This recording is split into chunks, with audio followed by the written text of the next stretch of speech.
subscribe, like, comment, and share this podcast from Noolisam YouTube channel.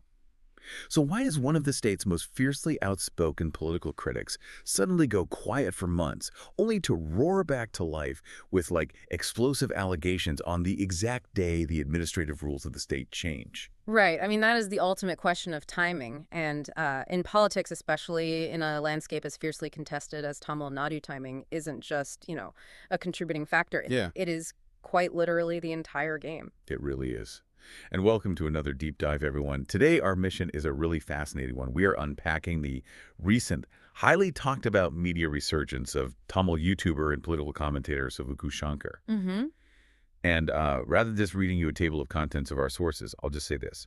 We are pulling from a massive stack of official court rulings, translated midnight YouTube drops, local news reports, and, furious Reddit debates. It's a lot of material. It's a ton.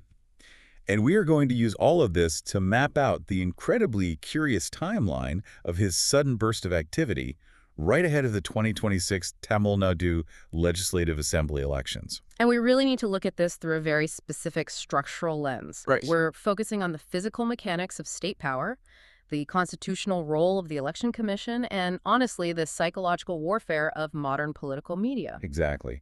But before we get into the weeds, I need to make something very, very clear to you, the listener. The political climate in Tamil Nadu right now is practically a pressure cooker. Oh, absolutely boiling over. Yeah, and the sources we are drawing from today contain very strong, often vitriolic viewpoints from both left-wing and right-wing perspectives. So we're not taking any political sides here. No, not at all. We are not endorsing the viewpoints of the original content, whether it's a claim made by the ruling party, the opposition, or Shankar himself. Mm-hmm. Our goal is simply to impartially report, contextualize, and analyze the ideas contained within this source material.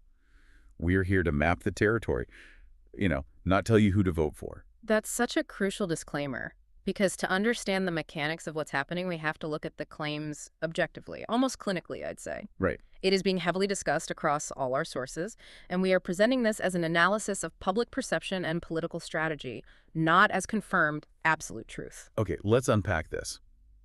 To understand the silence and the subsequent explosion of content, we first need to understand the man at the center of it all. Yes. Who is Savukku Shankar. Because for those who might just see him as a guy with a microphone and a YouTube channel, his background is actually deeply embedded in the very system he spends his days critiquing. That's right. He isn't someone who just, bought a webcam and started venting about potholes. Yeah. He is an independent journalist now, but crucially, he is a former employee of the Directorate of Vigilance and Anti-Corruption, or the DVAC. Okay, and just to clarify for the listener, what exactly is the DVAC? Right. So to understand why that background matters, we have to look at what the DVAC actually does. This is the state's premier anti-corruption watchdog. It is essentially the internal nervous system designed to police the bureaucracy and the politicians. So he was literally inside the belly of the beast. Exactly. Now, he was eventually suspended from that role, but that specific background gave him a very granular insider's view of the bureaucratic and police machinery. He knows how it works. He understands how files move, how orders are given, and where the bodies are buried, metaphorically speaking. Mm-hmm. And he leveraged that insider knowledge to become the face behind Savukku Media, carving out a very specific niche as a whistleblower who just seems to know things the public shouldn't know. And a highly controversial whistleblower at that. But leading up to early 2026, there was this noticeable void. Yeah, a bizarre period of silence. Right. Or at least heavily reduced activity from a guy who was normally inescapable in the Tamil political media space. He essentially vanished from his usual aggressive posting schedule. So, why the silence? Did he just run out of things to say? Far from it. If we connect this to the bigger picture in our sources, the silence wasn't a sabbatical, it wasn't a vacation. What was it then? It was the direct result of immense, crushing legal pressure under the ruling DMK government, which took power back in May 2021. The sheer volume of legal action taken against him is staggering. Staggering's a good word for it. Yeah, depending on the source you consult from our stack today, he has faced anywhere from 17 to 42 separate first information reports, or FIRs. Wait, let's just pause on that number. Up to 42 FIRs. Yes. I want you, the listener, to really think about the logistics of that. That is an administrative nightmare for any single human being to navigate. even if every single one of those charges is eventually thrown out, the process itself is the punishment. You are spending your life in lawyers' offices, you're traveling to different districts for court appearances, and you are just drowning in legal fees. It is entirely paralyzing. And, it escalated well beyond just filing paperwork and burying him in bureaucratic friction. Since the DMK came to power, the sources indicate he has been arrested up to 9 times. 9 times. Wow. But what's truly fascinating here, and frankly terrifying from a civil liberties perspective, is the state's repeated use of the Gundas Act against him. Right, the Gundas Act. For our listeners who might not be familiar with the nuances of Tamil Nadu law, this isn't just a standard criminal charge like, say, defamation or trespassing, is it?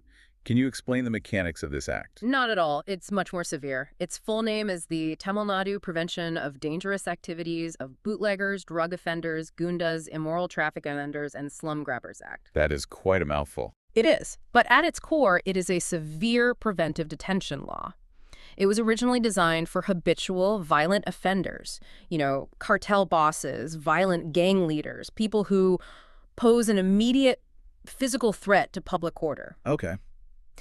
Under this act, the state can detain you for up to a year without bail, essentially bypassing the standard judicial process of proving a crime first. Wait, a year without bail? Yes. So using a law designed for bootleggers and slum grabbers against a YouTuber for expressing political views online, that is an extreme escalation. And the timeline of how it was used against him is just wild. It really highlights the loopholes in the system because according to the court documents in our sources, the Madras High Court actually quashed his detention under the Gundas Act on August 9, 2024. The judges looked at it and threw it out. They did? And then literally within days, the Thini police hit him with another Gundas Act charge, this time linked to an alleged ganja or marijuana case. Exactly. Okay. And here's how that mechanism works. The state knows that eventually a high court judge will look at the preventive detention and strike it down if it's baseless. Right. But that legal review takes time. So the moment the first charge is struck down and the individual is about to walk free, a completely different police station in a completely different district files a fresh charge under the same act. Which basically restarts the clock. Exactly. Restarts the clock. The Madras High Court noted this specifically in their rulings, calling it, quote, highly unusual that a second detention order was passed immediately after the first was set aside. It raises serious questions about the abuse of the legal process to ensure someone simply never leaves a jail cell. And legal barrage didn't stop there. Let's look at the December 2025 arrest, which the High Court heavily criticized. Because this one, I have to be honest, this one sounds like something out of a dark comedy about bureaucratic overreach. Yeah, it really does. He was arrested over a ER's 94,000 Google Pay transfer. Correct. Let's break down the timeline of that specific incident because it's vital to understanding the how of the state's methodology here. Okay, let's hear it. On December 12, around 3:30 p.m., Rs 94,000 was transferred via GPay to an employee of his named Nitish. Now, according to the official timeline, before Nitish even formally made a complaint about this, the police somehow managed to register an FIR at 7:45 p.m. that same evening. Wow. And the very next morning, December 13, at 6:30 a.m., the police broke into Shankar's house and arrested him on charges of extortion. I am sorry, but I just have to inject a little reality check here for the listener. Anyone who has ever tried to get the police to act quickly on a stolen laptop or like a minor fraud knows that the wheels of justice usually turned incredibly slow. Yes. But here, they mobilized an entire raid team, broke into his house at dawn, all over a digital transfer to his own employee in less than 15 hours. The efficiency is certainly notable, and the judiciary noticed it too. When the Madras High Court granted him interim bail for 12 weeks, partly because his mother pleaded that he is a cardiac patient needing intensive care, the judges severely castigated the police. What did they say? Justice S.M. Subramaniam explicitly called the sequence of events an orchestrated trap designed to falsely implicate him. The court stated on the record that it was an abuse of the legal process to curtail his personal liberty. But if this level of state pressure works on a hardened whistleblower like Shankar, it begs the question, what is it doing to everyone else with a microphone in Tamil Nadu? That's the real chilling effect. Right. I mean, it's legal whack-a-mole. How can any journalist, any commentator, possibly maintain a platform, run a business, or even just keep their sanity when the state machinery constantly finds new, highly creative reasons to detain them. It creates an impossible environment for free expression, and the toll it takes goes far beyond just time spent in courtrooms or money spent on bail bonds. The sources detail some extreme claims made by Shankar about his time in custody. Yeah, let's talk about those. Now, these are his allegations, but they paint a stark picture. He alleges that police directly told him to stay silent, offering to actually support his channel financially if he played ball and softened his stance on the government. So basically a bribe to back off. Right. And when he refused, he claims the intimidation turned physical. And these claims are incredibly dark. We are talking about fundamental human rights violations if they are true. Very dark. He has alleged that he was given slow poison while in custody and that his limbs were broken by jail officers who were allegedly attempting to eliminate him. That's awful. And then there's the incident from March 2025, which really shocked the public conscience. The attack on his home. The sources describe a group of miscreants disguised as sanitation workers storming his residence. Yes. They ransacked the place, terrorized his mother, and then proceeded to throw human feces all throughout the house, in the kitchen, the living room, the bedroom. It is a deeply visceral, horrifying form of intimidation. It is not just about physical damage, It is meant to humiliate, to degrade, and to send a very clear message that you are not safe even in your most private sanctuary. Your home is not yours. Exactly. When you combine the legal whack-a-mole with the physical threats and this kind of psychological terror, it paints a picture of a media environment paralyzed by fear. It completely explains the period of silence leading into early 2026. Right, it makes total sense. It wasn't a retreat because he had nothing to say. It was a forced retreat for basic self-preservation. Which naturally brings us to a much wider conversation. Because this isn't just about one man's struggle against a local police inspector. If we zoom out, Shankar's personal legal battles open up a massive debate about how the DMK government handles dissent in general and how the media landscape in Tamil Nadu actually functions. Precisely. Shankar's argument, which resonates with many critics and political analysts in our sources, is that the mainstream Tamil media is effectively compromised. He argues that while national media channels in New Delhi might be influenced by the ruling party at the center, the BJP, the DMK government, exerts a shadow control over mainstream Tamil media. Okay, let's drill down into that. Because shadow control sounds like, I don't know, conspiracy theory. Yeah. How does that shadow control actually work in practice?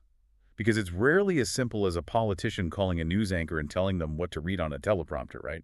Oh, no, it is rarely about direct editorial dictates. It is almost entirely economic. Here is how government advertising works in the Indian media ecosystem. Running a newspaper or a television channel is incredibly expensive. Obviously. Subscription fees don't cover the overhead. These outlets rely heavily on advertisement revenue. Now, state governments are massive advertisers. They take out full-page spreads for government schemes, tenders, public announcements, and holiday greetings. Right, it's a huge chunk of change. It is the financial bedrock for many of these institutions. So the argument is that the government makes these media houses heavily dependent on this state advertisement revenue. Ah, I see where this is going. If a news outlet relies on government ads to keep the lights on, pay their journalists, and run their printing presses, they are naturally going to be very hesitant to run aggressive, negative stories about the ruling party. Yeah, you don't bite the hand that feeds you. Exactly. The implicit threat of pulling that revenue, just quietly deciding not to buy ad space in that particular paper next month, ensures that damaging stories are buried or softened. It creates a vacuum of accountability. And Shankar sees himself and other independent YouTubers as the only ones left filling that vacuum because they don't rely on government ad spends. Right.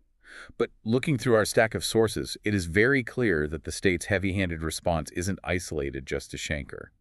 There seems to be a clear, documented pattern of arrests targeting opposition voices, specifically functionaries of the BJP. Yes, the sources detail several incidents that occurred within a very short time frame, highlighting what critics call a swift crackdown on online dissent. For instance, there's the case of Kanagraj. Who is he? He was a former BJP president for the Dindigul district, and he was arrested for a video containing alleged defamatory remarks about a local resident's wife. Okay, wait, let me pause there.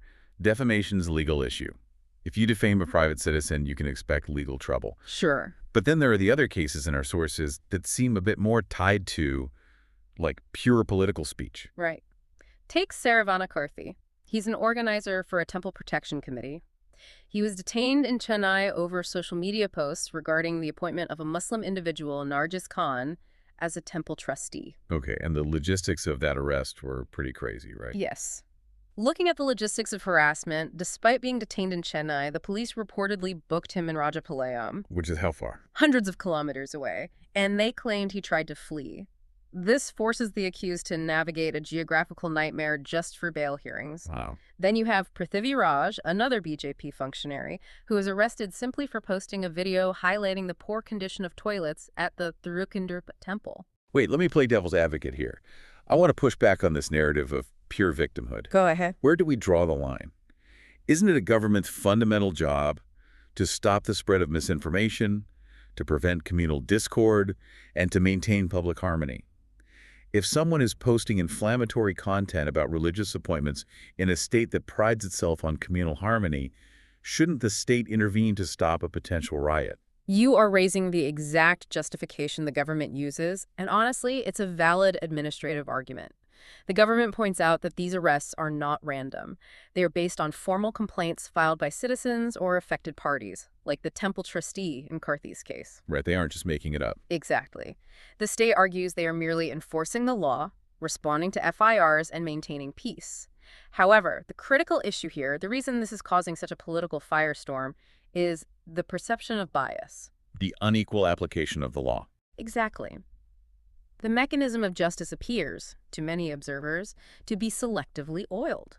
Critics strongly argue that while opposition voices and right-wing functionaries are swiftly tracked down and jailed, often in midnight operations, or without being properly presented before a magistrate, initially inflammatory remarks from government allies or ruling party members allegedly go unpunished. So it's a double standard. That's the perception. Even when formal police complaints are filed against members of the ruling alliance for hate speech or incitement, the police suddenly seem to lack that 6:30 a.m. raid efficiency. Funny how that works. And this selective enforcement is what breeds the deep fear of legal action. It creates an environment where criticizing the government feels inherently dangerous, not because you are breaking the law, but because the law will only be applied to you.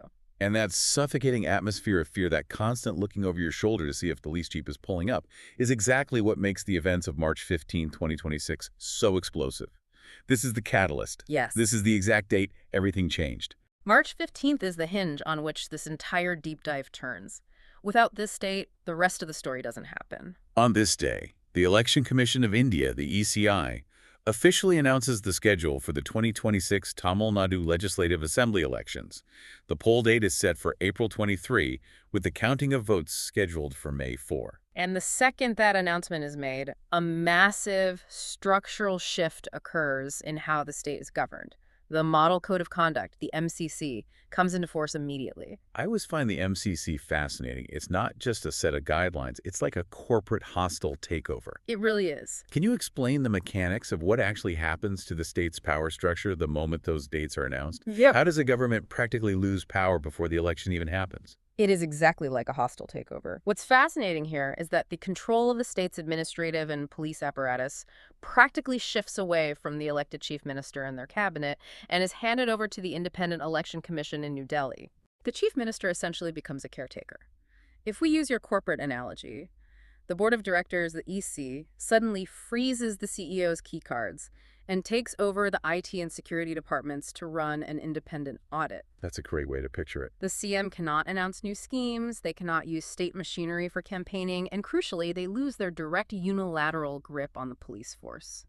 The EC's mandate is absolute. Ensure an inducement-free, fair, impartial, and peaceful election. And to guarantee that, the EC doesn't just ask nicely. They immediately start moving pieces on the board to break up any entrenched loyalties. The sources note that right after the announcement, the EC initiated a major police shakeup in Tamil Nadu, transferring 4 senior IPS officers. Yes, and the specifics of these transfers tell a story of strategic neutralization. 3 deputy commissioners of police from the Greater Chennai Police DN, Harikiran Prasad, Sujit Kumar, and Dr. N. Srinatha, were moved out of the capital and posted as superintendents of police, or SPs, in Karur, Nakapatnam, and Virudhunagar districts. So they were moved completely out of Chennai. Exactly. Additionally, an anti-terrorism squad officer, DV Kiran Shruthi, was moved to a field posting as the SP of a road. It's like changing the referees right before the championship game. But I have to ask, why does moving a few police officers out of a massive state police force of over 100,000 personnel matter so deeply to an independent YouTuber like Savukku Shankar? It's a fair question. Like, how does shuffling a few DCPs in Chennai affect a guy sitting at a microphone in a studio? It matters deeply because of how state pressure is applied and what those specific transfers represent. A chief minister doesn't personally arrest a YouTuber. Right. The orders flow down the chain of command, often relying on loyal officers in key urban positions, like deputy commissioners in Chennai, to execute the midnight raids, file the rapid FIRs, and manage the Gundas Act paperwork. Ah, I see. For critics who believe the state police act as a bureaucrat lobby for the ruling party, protecting the DMK's interests and silencing its critics, the EC stepping in and breaking that chain of command provides a sudden, massive psychological and administrative relief. It opens what analysts call a safe window. A safe window. I love that term. It perfectly describes the temporary suspension of normal political gravity. The state, under the chief minister, can no longer arbitrarily order midnight arrests or orchestrate complex traps without the strict, immediate oversight of the Election Commission. Because the EC is watching. Exactly. If a politically motivated arrest happens during the MCC, the EC will demand answers. The machinery that was previously used to play legal whack-a-mole is suddenly answering to a different boss.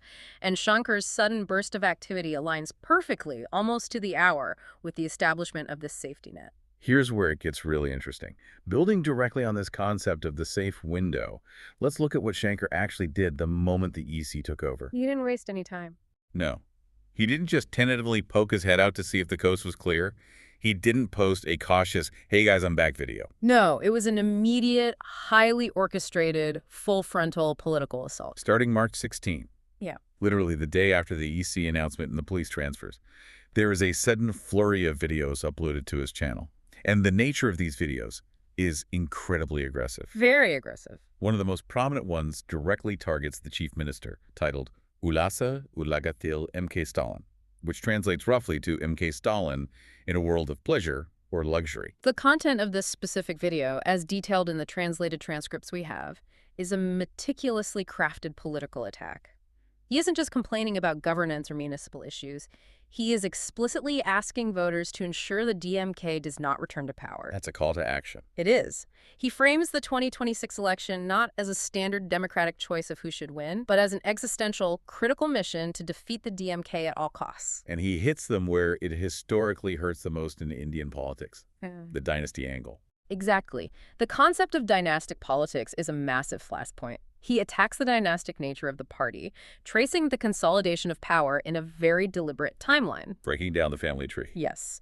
He starts with MK Stalin, moves to his son Udhyanidhi, who he sharply points out was elevated to deputy chief minister, then to Stalin's son-in-law Sabarisin, who is often portrayed as the behind-the-scenes power broker. And he didn't stop there. No, he goes even further, alleging that the party is already laying the groundwork to prepare Stalin's grandson in Banithi to take over the mantle through their massive film production company, Red Giant Movies.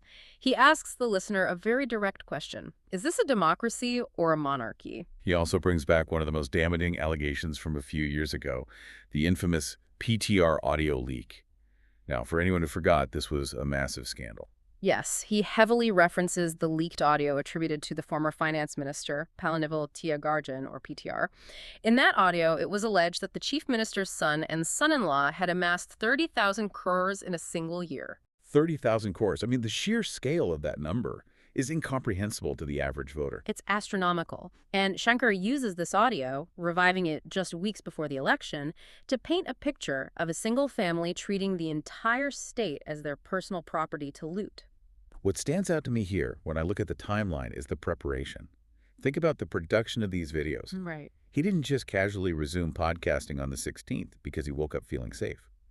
He dropped meticulously prepared, highly damaging, high-production political content the very next day. It takes time to write those scripts, edit the footage, and prepare the thumbnails. It does. It shows immense tactical patience. So he had these rounds chambered, rendered, and sitting on a hard drive just waiting for the EC to give the signal. That is the core takeaway from the analytical commentary, particularly from sources like Varun Talks, which we reviewed. The analysis suggests that Shankar was essentially waiting in the wings. Biding his time. He was hiding out, laying low, fully aware of the mechanics of state power. He knew he couldn't survive the state's grip if he spoke out prior to the election announcement. His silence wasn't defeat. It was a highly disciplined, strategic retreat. That makes perfect sense. This comeback wasn't a spontaneous emotional reaction to feeling free. It is widely perceived by political analysts as a highly calculated political strike, perfectly timed to the Election Commission's calendar to inflict maximum damage when the ruling party cannot easily retaliate. So what does this all mean? A strike this calculated, requiring this much tactical patience and dealing with such sensitive intelligence. It naturally leads to intense speculation. Is he acting alone? That is the big question. Right. Does a single YouTuber have the resources to withstand the entire state machinery, survive physical intimidation, and time a counterattack this perfectly? That is the million-dollar question driving the intense public speculation right now. If we look at the political analysis and the discussions on platforms like Reddit, there is a very strong perception that Shankar has indirect or perhaps even direct political backing. He's not just a lone wolf. Exactly. He is seen as too influential, too well-resourced, and too well-informed to be a true lone wolf operating out of a bedroom. Let's break down the theories because there are two main camps here. The first major theory is that he is backed by the NDA, the BJP-led alliance at the center. What is the evidence supporting that perception? Critics who subscribe to the NDA theory point to his uncanny ability to possess advanced intelligence. He often seems to know about impending Enforcement Directorate, or ED, and income tax raids on state ministers before they even happen. Like he has a crystal ball. Exactly. Yep. He will post cryptic tweets or allusions to raids hours before the central agencies show up at a minister's door. This kind of central agency intelligence isn't something you just stumble upon by filing right to information requests. No, absolutely not. It implies high-level leaks or direct coordination with forces in New Delhi. Furthermore, when he was facing his worst legal troubles and was repeatedly arrested, prominent BJP figures in the state, like State President Nanar Nagendran, fiercely and publicly defended him. Providing air cover, essentially. Yes, they called the DMK government fascist specifically for arresting him, effectively providing him with a political shield. But then there's the other theory, which you see heavily discussed online among local political watchers, the AIA-DMK theory. Right. If you look at the Reddit discussions sourced in our material, online commentators allege that his loyalties are divided. They claim he is, quote, sleeping with ADMK 70% and BJP 30%. And what's driving that specific breakdown? The main observation driving this theory is an analysis of his recent editorial stance. While he relentlessly, ruthlessly attacks the DMK leadership and the chief minister's family, he has noticeably softened his tone or entirely stopped heavily criticizing AIADMK leaders like Edappadi Palaniswamy. The silence is loud, in other words. It's very loud. Some commentators suggest he is functioning essentially as a highly paid broker, funded by black money from the opposition, to act as their primary attack dog against the ruling party, saying the things traditional politicians cannot legally say themselves. Now, I need to jump in here and remind you, the listener, that we must present this strictly as analysis of public perception, not as confirmed truth. We cannot say he is definitely taking money from either side. Of course. Shankar himself vehemently maintains that he's a fiercely independent journalist. His stated mission is simply to fill the massive vacuum of accountability left by a traditional media that he views as entirely compromised by the government's ad revenue shadow control. Right, that is his stated position. He claims he speaks the truth simply because others won't, and he attacks the DMK so fiercely because they are the ones currently in power and committing the alleged abuses. And we have to hold space for that claim. It is entirely possible he is acting out of pure ideological conviction and a desire for accountability. But we also have to synthesize the political reality of how his actions function within the ecosystem. Because actions have consequences, regardless of intent. Exactly. In politics, the age-old adage holds true. The enemy of my enemy is my friend.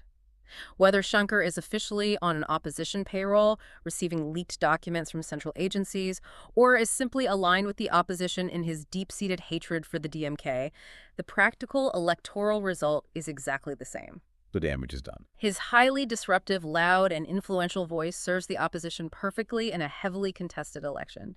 He is doing the heavy lifting of attacking the chief minister's family and raising corruption allegations, allowing the opposition parties to reap the benefits of voter anti-incumbency without getting their own hands dirty in defamation suits. Which perfectly transitions us to the wider picture. And this is where we really need to expand our view. Let's zoom out from Savukku Shankar for a moment and look at the massive, complex, multi-party battlefield of the 2026 election. This is crucial context. Because to understand why one YouTuber matters so much, we have to understand the historical stakes. Tamil Nadu has essentially been a two-party state for half a century, right? Yes. For over 50 years, Tamil Nadu politics has been dominated by a fierce duopoly, the DMK and the AIA-DMK. These two Dravidian majors have essentially traded power back and forth. Right. National parties, like the Congress and especially the BJP, have historically struggled to make any significant independent electoral breakthrough in the state. The political identity of Tamil Nadu is fiercely regional, built on language, social justice, and state autonomy. So how does one YouTuber fit into the grand strategy of a state with over 50 million voters? What makes 2026 different from previous elections? To understand his value, you have to understand the incredibly fragmented nature of the 2026 landscape. It is not just a straight fight between two parties anymore. It is a fiercely contested, multi-cornered battlefield. It's crowded. Very crowded. You have the ruling DMK-led secular progressive alliance trying to retain power and prove their governance model works. You have the principal opposition, the AIA-DMK-led alliance, desperately trying to mount a comeback and prove they are still a viable force after a period of internal turmoil. Right.